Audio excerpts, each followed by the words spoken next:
13장 1절에서 7절입니다. 교독하도록 할까요? 각 사람은 위에 있는 권세들에게 복종하라. 권세는 하나님으로부터 나지 않음이 없나니 모든 권세는 다 하나님께서 정하신 바라. 그러므로 권세를 거스리는 자는 하나님의 명을 거스리니 거스리는 자들은 심판을 자취하리라. 다스리는 자들은 선한 일에 대하여 두려움이 되지 않고 악한 일에 대하여 되나니 네가 권세를 두려워하지 아니하려느냐. 선을 행하라. 그리하면 그에게 칭찬을 받으리라. 그는 하나님의 사역자가 되어 내게 선을 베푸는 자니라. 그러나 너가 악을 행하였거든 두려워하라. 그가 공연히 칼을 가지지 아니하였으니 곧 하나님의 사역자가 되어 악을 행하는 자에게 진노하심을 따라 보응하는 자니라. 그러므로 복종하지 아니할 수 없으니 진노 때문에 할 것이 아니라 양심을 따라 할 것이라. 너희가 조세를 바치는 것도 이로 말미암습니다. 그들이 하나님의 일꾼이 되어 바로 이 일에 항상 힘쓰느니라. 같이 읽습니다. 모든 자에게 줄 것을 주되 조세를 받을 자에게 조세를 바치고 관세를 받을 자에게 관세를 바치고 두려워할 자를 두려워하며 존경할 자를 존경하라. 아멘. 이제 이 로마서 13장 1절에서 7절은 주로 어떤 내용이냐면 우리가 읽어봤지만 우리를 다스리는 나라나 관리들에 대한 부분, 행정제도 같은 것들, 그런 모든 부분에 있어서 순종하라 라고 말하고 있습니다. 거스르지 말라 라고 말하고 있죠. 그러한 영역에서 1절에서 7절까지 되어져 있는데 하나씩 우리가 이제 살펴보겠습니다. 각 사람은, 그러니까 이제 로마 교회에 있는 모든 성도들 말하는 거죠. 각 사람은 위에 있는 권세들에게 복종하라. 여기서 위에 있는 권세들, 이 위에 있는 권세들은 뭘 의미하냐면 국가의 정치적 권세나 인간 통치자들을 가리키는 것으로 학자들은 보고 있습니다. 그래서 당시의 상황을 고려한다면 바로 로마 제국의 권력을 가르치죠. 그래서 그 권세들, 로마 제국의 그 권세들, 거기 부정부패도 많이 있었고 여러 가지 있었지만, 그리고 이스라엘 유대인들도 로마 쪽에 많이 잡혀가 있었고, 로마 쪽에 이제 포로로 많이 잡혀가 있었는데, 근데 그들에게 하는 말이 뭐냐면 각 사람은 위에 있는 권세들에게 복종하라라고 말하고 있습니다. 이 복종은요, 기쁨으로 순종하는 것 이상을 말하고 있습니다. 싫어도 그 권세들이 뭐라고 하면 그대로 이해하고 하라는 얘기입니다. 상당히 우리는 이제 합리적으로 생각하고 아니면 이제 그런 부분을 볼 때 불합리할 수 있고요. 또 여러 가지 면에서 이렇게 억울할 수 있는 사람들이 많이 있을 겁니다. 왜냐하면 나라를 다스리는 이 권세들은 하나님을 두려워하는 자들이 아니고 힘의 논리로서 백성들을 다스릴 뿐만 아니라 이 노예들, 그러니까 잡혀간 자들에게는 말할 것도 없는 영역인 거죠. 그런데 하나님이 사도 바울을 통해서 로마 교회 성도들에게 권면하는 말씀, 명령하는 말씀이 뭐냐면 위에 있는 권세들에게 복종하라라고 말하고 있습니다. 이 영역을 보면은 우리는 더욱 이제 복종하기 싫은 마음들이 더 생겨지는데, 왜냐하면 아까도 말씀드린 것처럼 불합리한 부분들이 참 많거든요. 그러면서 왜 복종해야 하는가에 대해서 얘기하는데, 권세는 하나님으로부터 나지 아님이 없나니 모든 권세는 다 예외 없이라는 겁니다. 다 하나님께서 정하신 바라. 그러니까 권세는 이제 질서를 따라 이렇게 쭉 되어져 있거든요. 근데 그 권세들, 이 사회에 있어서, 국가에 있어서, 또 가정에 있어서 그 모든 것을 통칭하고 있습니다. 여기서는 이제 앞에 있는, 위에 있는 권세들, 이거는 로마의 제국의 권세를 의미하는, 그래서 불합리하다. 왜 내가 그것을 들어야 되느냐라고 저들이 나에게 채찍을 가하고 내 있는 것을 먹을 것을 빼앗아 가는데 왜 복종해야 되냐라고 막 그렇게 불만과 불평을 토로하는 자들에게 하는 말입니다. 권세는 하나님께로부터 나지 않음이 없다.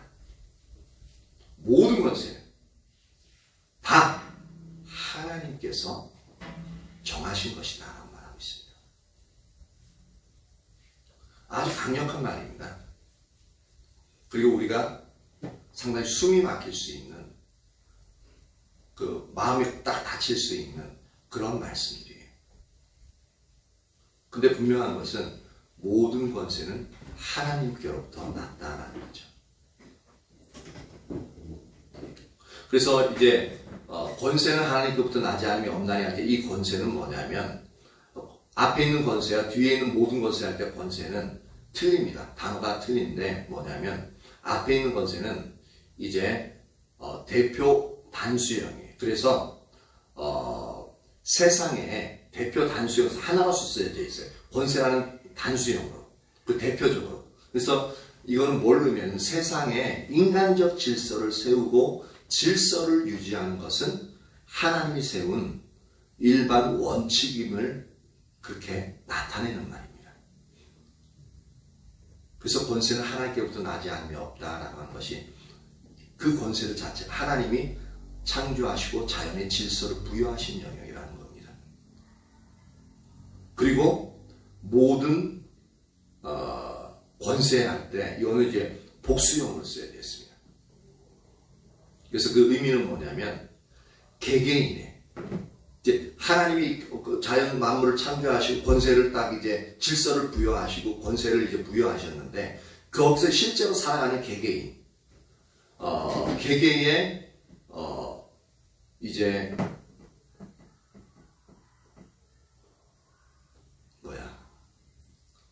개개의 구체적인 권력, 뭐 이제 통장도 있고 반장도 있고 이장도 있고 저기 뭐 시장도 있고 막 왕도 있고 그렇잖아. 그렇게 개개의 구체적인 권력은 다 하나님의 경륜에 의한 것임을 밝히고 있는 겁니다. 하나님의 경륜이라는 것은 하나님의 계획 가운데 있다는 얘기입니다.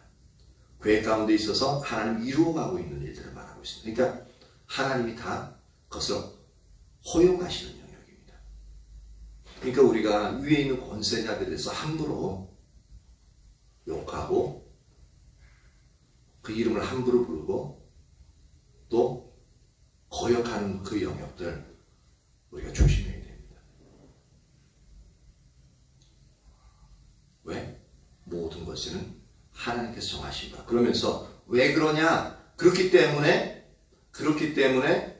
이제 2절에서 다시 얘기하고 있습니다. 그러므로 권세를 거스르는 자는 하나님의 명을 거스름이. 더 무섭죠. 분명히 내 앞에 있는 사람, 권세를 행하는 사람은 인격적으로도, 그리고 또 사람을 대하는 이제 방식으로도 상당히 이렇게 우리들에게 피해를 주는 사람일 수도 있는데, 그들이 법을 세운 그 모든 영역에 있어서는 우리가 그래서 막 이제 반대할 수 있고 근데 모든 것이 하나님께서 세우신 거기 때문에 권세를 거스르는 자는 바로 그 사람을 거스르는 게 아니라, 불합리한 그 사람을 거스르는 게 아니라 하나님의 명령을 거스르는 거예요. 그러니까 하나님을 대적한다는 얘기입니다. 내 앞에 있는, 내가 부당하게 생각한 내 앞에 있는 권세자들과 싸우는 것은 하나님에 가서 하나님 이게 뭐냐고 막 그렇게 따지는 거하고 똑같습니다. 목숨 내놓는 거죠. 어떻게 하나님 앞에 불합리하다고 그렇게 따지고 막 그럴 수 있겠습니까?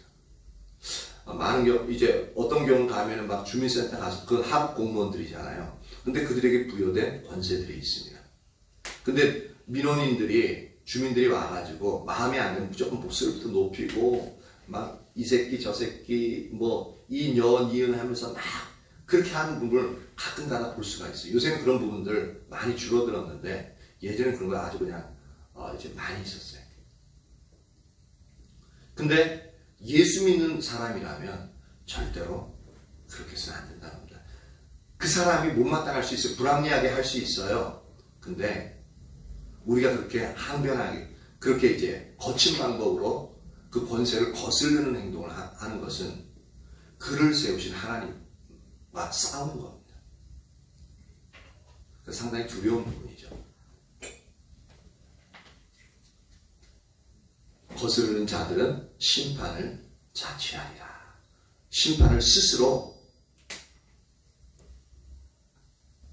받는 자리에 가게끔 되어진다는 겁니다. 스스로 심판받는 자리에 간다는 겁니다. 이 권세는 그런 것뿐만 아니라 교회에 있어서 권세에 있어서 질서도 마찬가지고요. 그리고 가정에 있어서도 그 권세, 질서에 있어서 마찬가지입니다.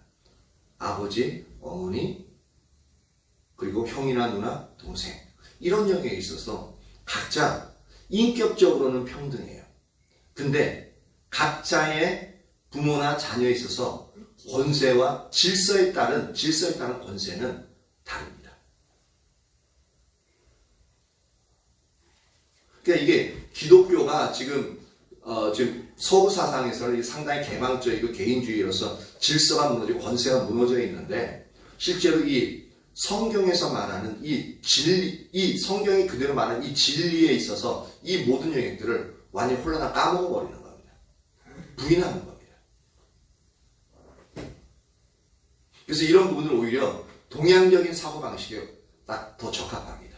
왜냐하면 동양에서는 이런 부분들을 군주제를 통해서 어떻게 보면 억압하는 부분에서 많이 사용했죠.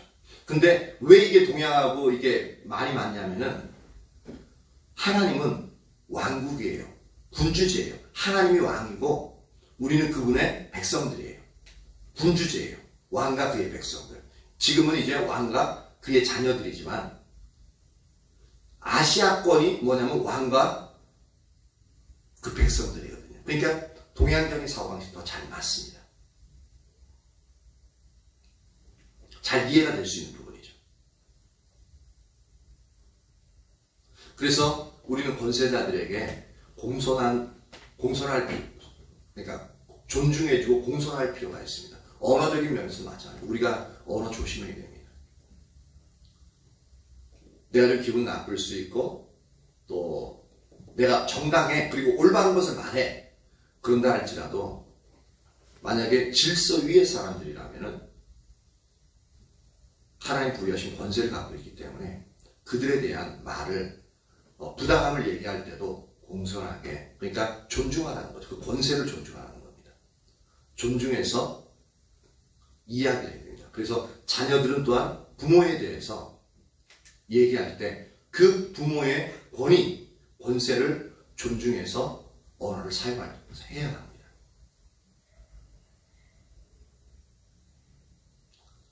물론 이제 어떤 평어 이제 반말 쓰면서 하는 건 친밀한 말인데, 근데 그 친밀함 속에서도 그러니까 우리 가정들이 있어 그런 부분들도 많이 무너지고, 그러다 보니까 교회 내에서도 무너져 있고, 그리고 가정에서 무너지니까 교회에서 무너지니까 사회 내에서도 엄청 무너져 있는데, 그 영역에 있어서 진짜 우리가 먼저 회복되어져야 됩니다.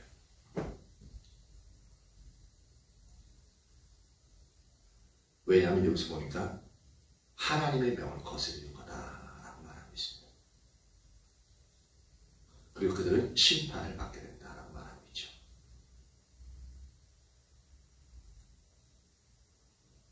근데 여기서 이 부분을 이제 상당히 그럼 어디까지 이 권세를 거스르지 말아야 되느냐라는 거죠. 이것까지 자세히 들어가면요, 지금 현재 로마 시대에 있어서의 상황과 지금 현재 우리의 상황에서 약간 다른 부분들도 있고, 이건 이제 만약에 이렇게 하면 시간 너무 길어지는구나. 이건 이제 각자 나중에 또 할 부분이 있으면 다시 얘기하는데, 일단은 여기서 말하는 의도는 이런 영역입니다. 그리고 이제 실제 상황에서 권세가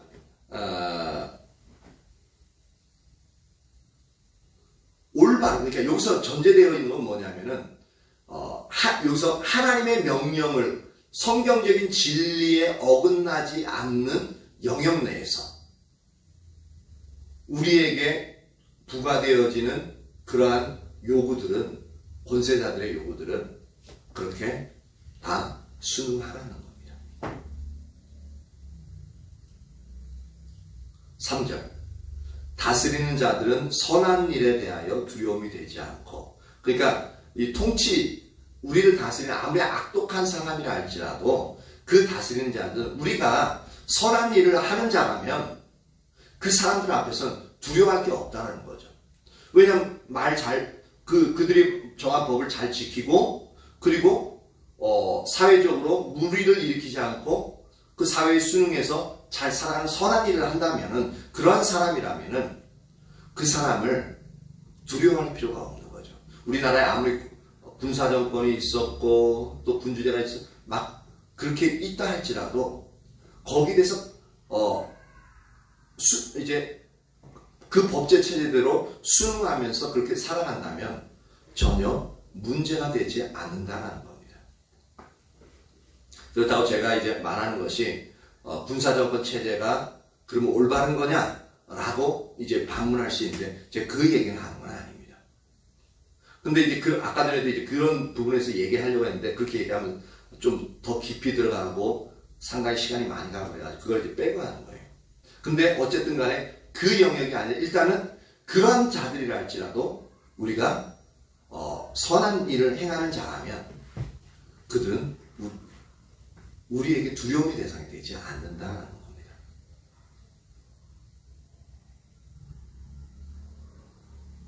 악한 일에 대하여 대하니, 그러니까 그 권세들을 어그러뜨리는, 그 권세들에 복종하지 않는 그런 상태가 되어지면 심판을 어떻게 한다고요? 악한 일에 대해서 두려움이 된다라고 말하고 있죠. 네가 권세를 두려워하지 아니하려느냐? 선을 행하라. 그리하면 그에게 칭찬을 받으리라. 선을 행하면 그것을 이제 악한 사람들도 알아보거든요. 근데 그들의 칭찬을 받게 될 거다라고 말하고 있습니다. 4절에 그는 하나님의 사역자가 되어 네가 선을 베푸는 너에게 선을 베푸는 자니라. 그러니까 여기서는 그 통치자들을 어느 반열까지 올려놓냐면 하나님의 사역자라는 표현을 씁니다. 그 통치자들, 권세자들을 하나님의 사역자가 되어서 너에게 선을 베푸는 자냐.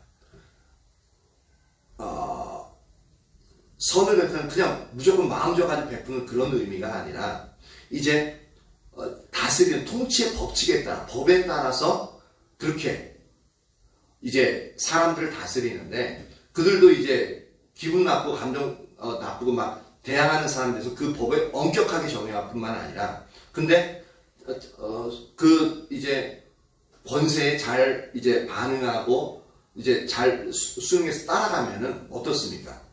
법에 대해서 강력하게 이제 이렇게 적용하는 것이 아니라 오히려 융통성이 있게 그 사람을 위해서 이제 유익을 봐주는 그러한 상태가 많이 있게 되어집니다. 그래서 그들은 하나님의 사역자가 되어 선을 베푸는 자다. 그러나 네가 악을 행하거든 두려워하라.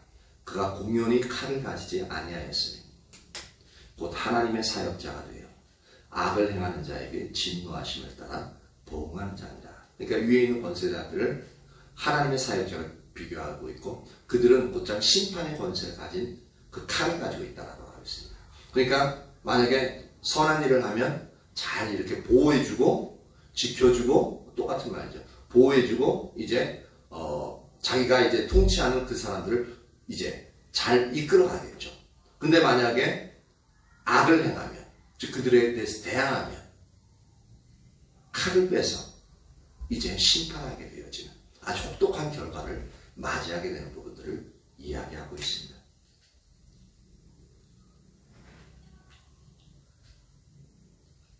그래서 여기서 악을 행하는 자에게 진노하심을 따라 보응하는 자니라라고 말하고 있는데, 진노하심은 여기서 어떤 언어냐면 하나님이 진노하시는 그 부분을 말하고 있습니다. 그래서 원칙적인 면에서 보자면 이 지상의 권세가 하나님으로부터 부여받은 기능, 즉 선을 도모하고 악을 징벌하는 기능에 충실하도록 할 때 이 권세에 의한 진노는 뭐냐면 하나님의 진노라고 볼 수 있다는 부분을 진노하심을 따라 보응한다는 표현을 쓰고 있는 겁니다.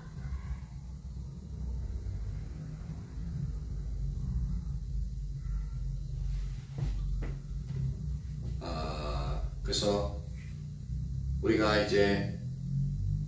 그러면 이제 하나님의 법에 거스리는, 하나님의 법을 거스리고 진짜 이것은 어느 정도까지 참을 수 있는데, 진짜 이건 진리의 측면을 침범하지 않는 것은 계속 우리가 불합리한 요구를 한다 할지라도 우리가 순응해야 되는 부분을 이야기하고 있습니다. 그러니까 어떻게 보면 상당히 우리 마음하고는, 우리 본성하고는 상당히 이제 정반대되어진 영역이긴 한데, 그래도 그것을 성경은 요구하고 있고요.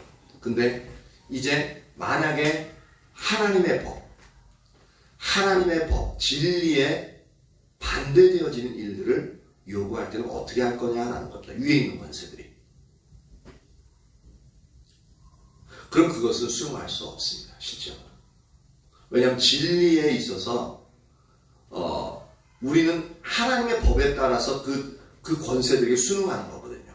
근데 그 권세들이 오히려 권세를 이용해가지고 하나님의 법을 어기도록 우리에게 요구를 한다면, 그것까지도 듣는다면 그것은 하나님의 말씀에 순종하는 게 아니라 하나님을 오히려 우리가 범죄하는 꼴이 되어집니다. 그러니까 하나님의 진리에 벗어나는 영역에 있어서는 순응이 안 됩니다. 그러면 어떻게 반응해야 되느냐? 그 부분에 대해서 이제 저항을 할 때도 여기 있는 원리가 그대로 적용돼요. 그래도 그 권세는 존중되어져야 돼요. 왜? 그 권세가 하나님께로부터 온 거기 때문에. 그렇기 때문에 우리가 뭐 데모를 하거나 아니면 그들에 대해서 막 이제 불만을 표출할 때도 세상 사람들이 하는 방법과 같아서는 안 된다는 겁니다.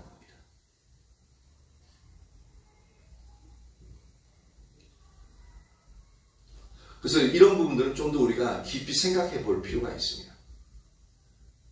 그래서 지금 광화문 집회라든지 그래서 막 이제 욕설이 난무하고 비난하고 한 그런 영역들은 하나님이 원하는 방식이 아니에요. 하나님이 거기서 그런 부분을 보여주셨다 할지라도, 하나님 목적은 그대로 목적대로 그 자리에 있다 할지라도 방식이 아니에요. 그러면은 하나님 뜻을 이룰 수 없습니다. 오히려 하나님의 영광을 가리고 하나님 뜻을 오히려 짓밟아버리는 상황이 되어집니다. 우리도 그 권세들에서 대항하는 방법은 뭐냐면 철저하게 하나님이 우리에게 요구하시는 방식으로 그 권세들에 대해서 대항하는 방법을 우리가 찾아내야 됩니다. 개인적으로. 집에서든지 자녀가 부모에 대해서 이제 불합리한 요소와 함께 그 이상 너무 이제 인권적으로 아니면 또 이제 하나님 진리적인 측면에서 어긋나는 영역들이 있다. 그러면은 그 부분에 대해서 옳고 그름을 얘기할 수 있어요. 근데 옳고 그름을 얘기할 때도 감정적으로 막 이제 얘기하는 부분이 아니라 그 권세를 존중하면서 하나님이 이럴 때는 어떠한 방식으로 그 부분에 대해서 이제 반대 의사를 표출할 수 있는가, 거부할 수 있는가를 우리가 고민을 많이 해야 됩니다. 근데 그게 쉽지 않죠. 그리고 우리는 그런 식으로 반응해 본 적이 거의 없기 때문에 진짜 어렵게 느껴집니다. 그리고 먼저 생각나는 대로, 느껴지는 대로 그냥 반응하고 폭발해 버립니다. 그러니까 문제가 더 커지는 거예요. 오히려 문제가 해결되기보다는 그 문제와 함께 더 많은 억압이 그 사람에게 이르게끔 되어지는 거죠. 그러니까 악순환이 계속되는 거예요.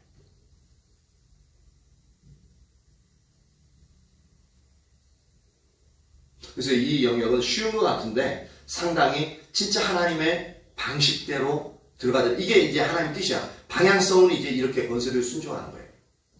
근데 거부할 때, 하나님 진리에 딱 그렇게 막혀서 거부할 때는 그럼 이 영역은 어떻게 해야 될까?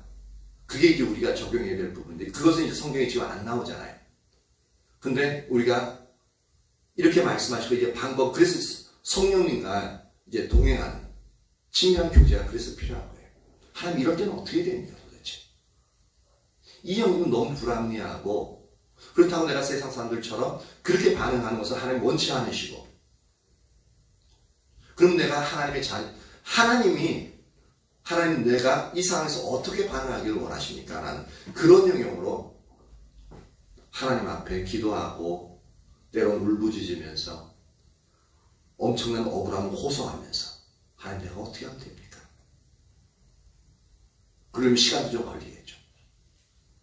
처음에 이런 부분들 성령에게 안 비치니까 왜? 이거 생활이 안 돼 있어가지고. 그래도 우리가 그 방식, 그 원리대로 하나하나 밟아 나가야 됩니다.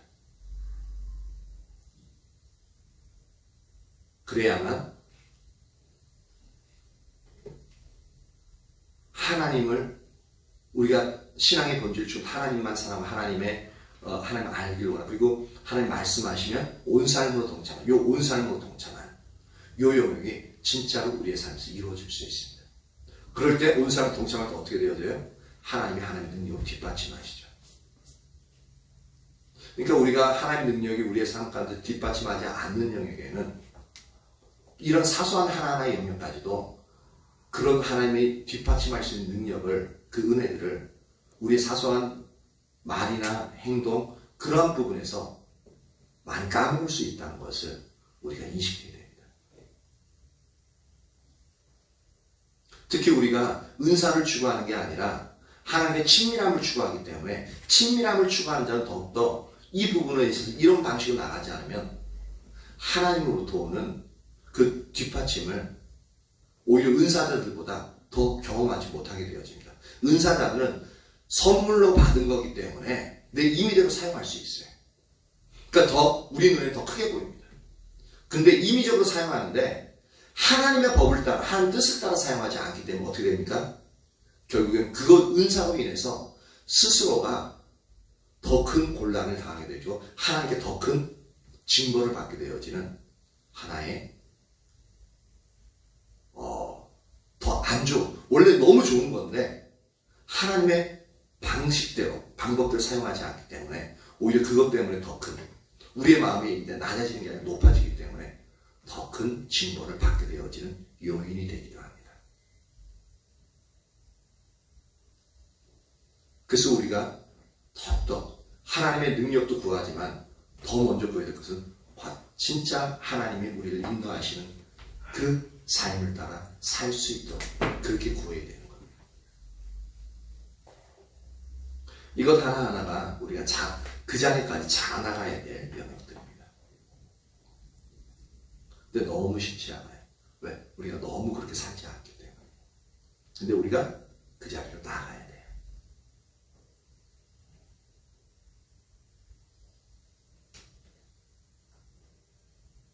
(5절) 그러므로 그러니까 하나님의 사역자가 되어서 이렇게 악을 행하는 자에게 진노하시기까지 하니까 그렇기 때문에 복종하지 아니할 수 없으니 즉 위에 있는 권세 하나님이 세우신 권세들에게 아무리 불합리하게 여겨져도 복종하지 않을 수 없다는 겁니다. 복종은 아까 뭐라 그랬습니까?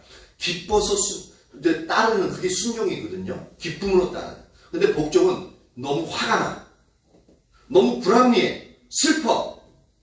근데도 그 법칙에 따르는 것을 말하고 있습니다. 거기까지 가는 게 복종입니다. 성경 말하는 게 그러므로 너희가 복종하지 않을 수 없으니 라고 말하고 있습니다. 그러니까 반드시 따라야 한다는 얘기죠. 그것을 진노 때문에 할 것이 아니라 너희의 양심을 따라 할 것이다 라고 말하고 있습니다. 여기서 양심은 뭐냐면 하나님의 기준을 따라 선과 악을 구분할 수 있는 그 양심을 말하고 있습니다. 하나님의 기준을 따라 선과 악을 구분할 수 있는 그 양심, 그 마음을 말하고 있습니다. 그 판단 기준을 말하는 거죠. 그러니까 우리가 하나님과의 친밀한 관계 속에서 영적 분별이 열려서 이 부분을 더욱더 선명하게 볼 수가 있어야 됩니다. 그렇지 않으면 하나님 기준대로 한다고 하면서 자기 자대로 다 해버립니다. 양심을 따라해라. 그러면서 6절과 7절은 세금 문제에 대해서 얘기하고 있습니다. 너희가 조세를 바치는 것도 이로 말미암음이라. 그러니까 국가에서 이제 그 다스린 이제 통치되는 이제 백성들에게 세금을 이제 징수하거든요. 그들이 하나님의 일꾼이 되어 바로 이 일에, 즉 뭐냐면 이 일은 뭐냐면 선을 베푸는 일을 말하고 있습니다. 또는 선을 베푸는 일이고 또한 악을 행하는 자에게 심판하는 일, 이 두 가지가 다 들어갑니다. 바로 이 일에 항상 힘쓰고 있기 때문에 그렇다라고 말하고 있습니다. 그래서 그들이 그 일들을 할 수 있도록 국가가 요구하는 그 세금을 반드시 지불해야 되는 얘기하고 있습니다. 그것이 세금이 때로는 우리가 듣기에 터무니없이 많이 여겨질 때도 있습니다. 그래도 국가가 그렇게 정했으면 그것은 반드시 내라고 말하고 있습니다. 7절에 모든 자에게 줄 것을 주되. 그래서 모든 자라는 것은 그러니까 세금이 나오면 지방세도 있고 국세도 있고 여러 가지 있잖아요. 그러니까 그거 다 내라는 겁니다. 조세 받을 자에게 조세를 바치고 관세를 받을 자에게 관세를 바치고 뭐 약간씩 차이는 있지만 어차피 요구하는 지역마다 또는 부처마다 요구하는 그 부분들을 말하고 있습니다. 그렇게 조세와 관세를 받을 자에게 바치고 두려워할 자를, 이게 권세자들이죠. 두려워할 자를 두려워하며 그리고 존경할 자를 존경하라. 어떻게 보면 우리가 어떤 사람으로 인해서 아픔이 있고 그로 인해서 지금 힘든 상황 가운데 있다면 그러한 경험들이 있다면 이 말들이 상당히 거슬립니다. 근데 어떻게 합니까? 이것이 하나님이 우리에게 주신 우리의 삶의 방식입니다. 잘 안 되지만 우리가 이 영역을 놓고 기도하고 이것이 하나님의 명령이기에, 즉 진리이기에 우리가 이대로 따르기 위해서 부단히 하나님 앞에 은혜를 구하는 자리에 가야 됩니다.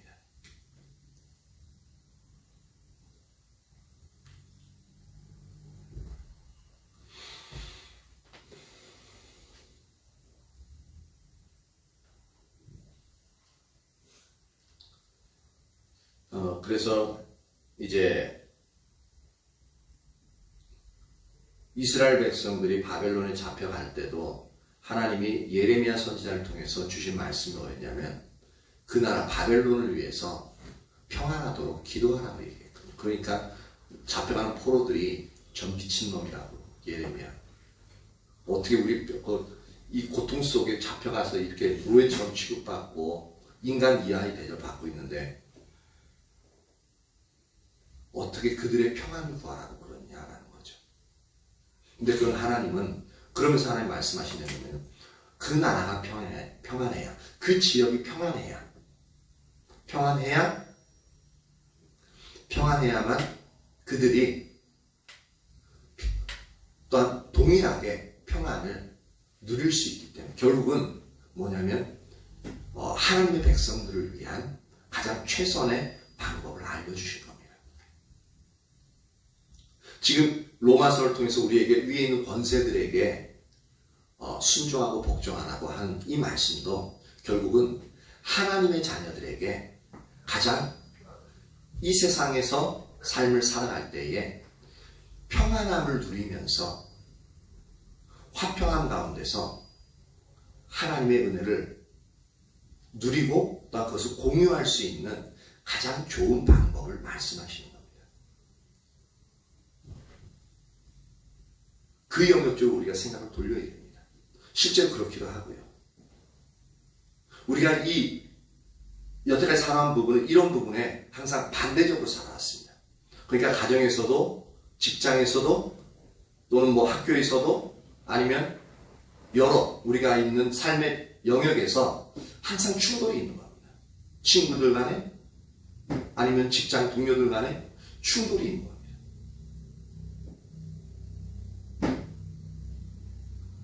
내 뜻대로 했는데, 내가 옳다고 여겨서 그렇게 했는데, 결국은 상대방도 상처 주고 나도 상처를 입고, 결국 행복하지 않은 그런 상태가 되어지는 거예요. 물론 주목 센 사람이, 돈 많이 가진 사람이 요새는 불합리하지만 이기는 사회죠. 그런 사회를 할지라도 지금 하나님이 우리에게 제시하신 이 세상에서 살아가는 권세에 대해서 이제 우리가 반응해야 될 방식은 이렇게 이 방식으로 우리가 반응하면 평안함과 함께 오히려 그들에게서부터 상을 받는 그러한 삶의 방식을 우리에게 알려주신 겁니다. 다른 사람은 피해를 봐도 그 삶의 방식에서 하나님의 방식에 절대적으로 따르면 우리는 오히려 대우를 받을 수 있는 그 삶의 방식을 알려주신 거예요. 그래서 이 부분이 저와 여러분 모두의 가슴 속에 이게 엄청난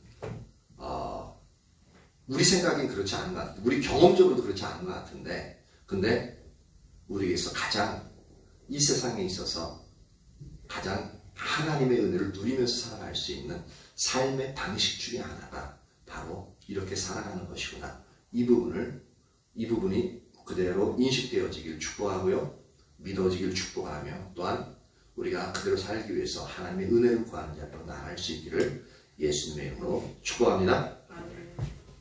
아멘. 예, 마주자 나오세요.